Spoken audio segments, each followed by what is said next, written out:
Hi! In front of me is Realme Narzo 30, and today I would like to show you how you can create an event in Calendar on this device. First of all, you need to access Calendar by tapping on it. Then click on the month above and pick a date by tapping on the chosen one. Now click on this plus icon at the bottom right corner, choose event and customize it however you wish to. For example, you can add a title,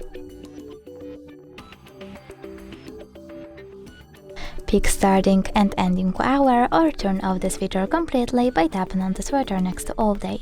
You can also pick people from your contact book, add location,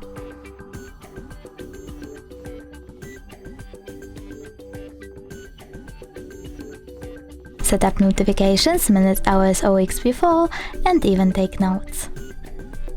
When you're done, choose save at the top right corner, and as you can see, my event was successfully added. You can delete it by tapping on it, clicking on those three dots at the top right corner and selecting delete. So sorry misclick, let me try one more time, delete, and then confirm your choice by tapping on delete in the pop-up.